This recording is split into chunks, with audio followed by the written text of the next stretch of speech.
Hello, this is Usha Pandit, your Mind Springs English teacher. A lot of people have been asking me for transformation of sentences. I think in grammar, transformation comes as one of the most difficult questions to answer. And it happens, friends, because we don't have the little bits that are needed before we start transformation. So it's like trying to create a building without having the foundation strong. Okay, so that's why this board is full of matter. It's not because I can't write a straight sentence and transform it for you. That would be very easy, but you won't get it. You need to have all these other little pieces.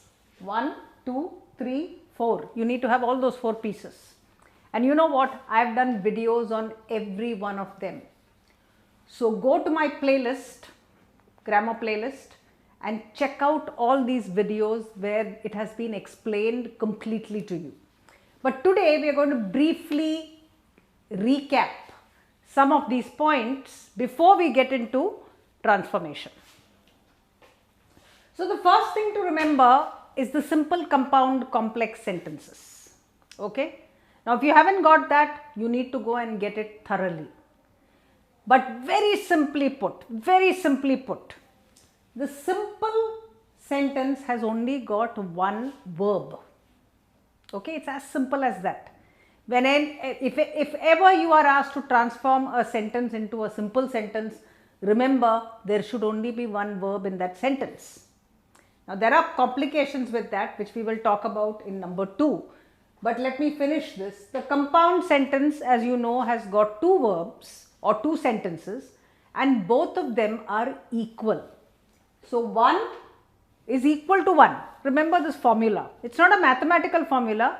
Think of it in terms of grammar. One verb equals the other verb. So 2 verbs, 1 equals 1. The third one is your complex sentence, and I put another mathematical formula there. 1 is greater than 1. So there are again 2 verbs, at least 2 verbs. And in those 2 verbs, 1 is greater than the other. This is your complex sentence. So this is something you must remember. Now coming to this complication, I told you that a simple sentence has only one verb. Now you will say that's very easy, but it's not so easy, because some of the words sitting in your sentence look like verbs, but they are not verbs. That's the complication. So what are they? They are what we call the non-verbs, or the gerunds, the present participle, the past participle, and the infinitive. There are 4 of them. Now you say, my God, that is so difficult. Let me tell you, it's a mental block. It is not difficult. The gerunds, the present participles, both end in ing. But you will find they do not have a helping verb. Auxiliaries, I've done one on that also. There are 70 videos. Use it as study material. Look at them over and over again. Do exercises. Go back and look at them. That's how they'll become yours. So driving and roaring, both here end in ing, but they do not have is roaring, was roaring, were roaring. There's no helper. The minute you see a word sitting there with ing without any helper verb in front of it, you know it is not a verb. Similarly, if you have this ending en or ed or something like that, normally en, without a helper in front of it, especially starting the sentence, driven to, shaken by, if you get words like that, you know that shaken, driven, talk to, things like that are not verbs, especially when they start a sentence. So that's your past participle. And finally, 2 plus the verb, which is an infinitive. I've given you sentences for all this. Walking is good. What is good? Walking, it's a noun. Walking fast, he reached home. He who was walking fast, it's telling you something about the person who was walking fast, and therefore an adjective, but still nothing in front of it, see, and therefore not. Shaken, he cried. Now shaken there doesn't have anything in front of it. Shaken there does not have a subject Remember, the verb must have a subject. A verb is an action. You must have somebody to do the action. No? So for shaken, doesn't seem to be anything in front of it. Normally in front of it, you should have a subject or at least an implied subject. You have got nothing here. So shaken therefore is a past participle, not a verb. Similarly, I love to swim. What's the verb there? Love. Love what? It answers the question what? To swim. To swim is not a verb. To plus verb, not a verb. So this is what you need to remember thoroughly. Now if I say it, you understand it of course, but you are not likely to remember it unless you practice it. Okay? So this is the second piece. First piece is this, how many verbs? Second piece is this. Now if you have 2 verbs, you have 2 clauses. If you have 5 verbs, you have 5 clauses. If you have 8 verbs, you have 8 clauses. Remember, clauses equals verbs, number of verbs. Let's come to, therefore, the compound sentence now. Compound sentence you can remember very easily with this acronym fanboys. So any 2 sentences, how do we make them equal? They have to be joined together by fanboys, by either a for, an and, nor, but, or, yet, so. These are the cementing bits. It's a cement that actually joins 2 sentences together. Okay. So he was rich, but he was humble. But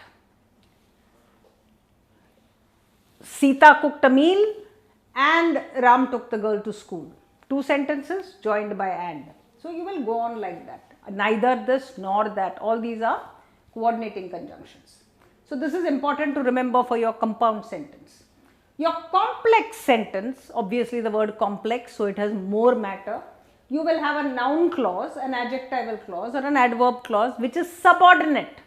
All these are subordinate. You must remember that. So how do you recognize them? If you ask the verb the question what and you get the answer that, he said something. What? He said that he would come home. I believe. What? I believe that you must wear green because it looks good on you. Now I can make a long sentence, but what? The answer, and if I get that, that's a noun clause. You might have an adjectival clause and it will answer questions who or which. Which girl? The girl in the green dress is my sister. Who is your sister? The girl in the green dress. The girl who is in the green dress. Who is in the green dress is a clause. Similarly, your adverb clauses are many. We put it as M, R, P, T, C, C. Let's just remember these 5. 1, 2, 3, 4, 5, 6, 6, sorry. So M is manner and the question is how. How did you come here? And if you get how and you get a question, or how did he run? He ran as if there was a tiger after him. Reason why? Why? Because. Why did you come late? I came late because I got up late. Where? I went to the market where I found good apples. Now where did you find it? So you will get place, okay? And if it answers where, it should not answer what, it should answer where. Similarly, when. I went home when the office closed. So when did you go home? When the office closed. And then you have condition with if and concession with although. And this is about it. Now remember, these words are very important, okay? That, who, which, that, as if, because, where, when, if, although. And of course, you can, instead of when, I can say before, after, as soon as. All these can come in as conjunctions of time. Let's do an exercise. Let's do a sentence to see how all this works. All that I have told you is pretty complex, but transformation cannot be done in a very simple way. You have to understand these pieces first before you go to the sentence. Now these are the bits that you need to remember. What are your linking words? Those 2 sentences are getting linked by which words? Compound sentence is very easy, fanboys. Simple sentence is very easy, there will be only one verb and you just need to look out for the non-verbs. The complex sentence might have all of these other things, adverbial clauses. The adverb is called the dustbin of the English language because everything else is in the adverb. Now let's start with the sentence. Hearing the shots, the boy woke up. Now what will happen to people is they will jump and say hearing is a verb. Hearing is not a verb. Do you see any helping verb in front of it? Does hearing have a subject? No. So there is only one verb, woke up. It's a simple sentence. That's it. There's no other complication. Now when they tell you to change this simple sentence into a compound sentence, you become nervous. How do you change that simple sentence? First start looking at the simple sentence. You will find that there are two ideas in it. What are the two ideas in that sentence? First one is he woke up, the boy woke up, one clean idea. What is the second idea? Hearing the shots. What's the second idea? That there were shots. He heard the shots. See, you already made two sentences. The boy woke up, he heard the shots. Just split that simple sentence into two ideas and your work is done. Okay? So the boy heard the shots and what are we going to do? Take one of the fanboys and he woke up. The boy heard the shots and he woke up. See, we've split it into two sentences. They are equal because I can say the boy heard the shots full stop and it's not dependent on anything. I can say he woke up and it's a perfectly good sentence. Equal sentences.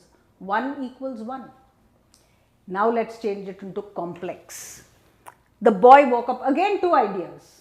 But this time what are we going to join it with? Not with the fanboys, but we are going to join it with one of these many. And you can join it with anything. I can say the boy woke up when he heard the shots. Now what is when? It is showing you time. So it becomes an adverbial, subordinate adverbial clause of time. He woke up because he heard the shots. What is because? It's giving you a reason. Why did he wake up? Because. So it's an adverbial clause of reason.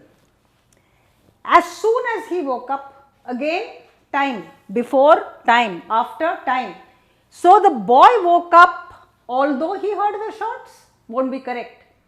Although he heard the shots, the boy did not wake up would be correct because it is showing contrast, right?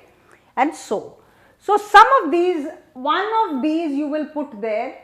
I wouldn't put although if I got it for an exam unless they are asking you for negative, but otherwise I can use an adverbial clause of time or reason and make it into a perfectly good complex sentence. So I hope you've understood this bit. Two ideas, two verbs, two ideas, or two ideas. Even if there are two verbs, there will be two ideas in the sentence. You just need to split it and you need to ask yourself which is the most important one. I want you to look at another thing. See, here we have got shots and woke up. Here we have got and we've got shots and woke up. Did you see that when we made it into a complex sentence, we switched it here? The woke up came first and the shots came after that. Did you see that switch?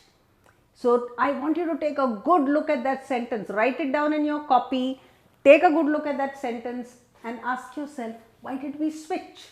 That means when you have two sentences, you can switch them around and they will make perfect sense. If you try to keep the same sentence and push something like that in, it will go grammatically wrong. The last one I want to talk to you about is the past participle. The past participle, like I told you, is like shaken, taken. It will start like that. Taken by surprise, the girl laughed. Taken is not a verb. Don't look at taken and say verb. It is not a verb, it's a past participle. Does it say is taken, was taken, will be taken? Nothing. Just taken. So therefore, it is not a verb. Just remember, it's not a verb. It will become a simple sentence.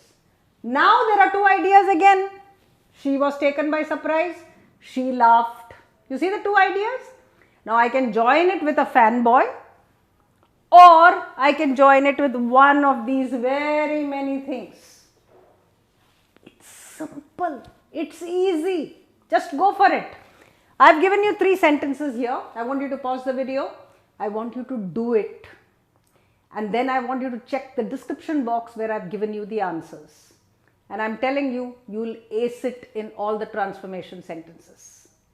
So no more fears with transformation. I hope you enjoyed that lesson. And do write and tell me how you liked it. Remember to subscribe to our channel. Remember to press the bell notification and give us your comments in the comment box. So till we meet again with more complex, more complicated sentences, I want you to master this, okay? Keep smiling.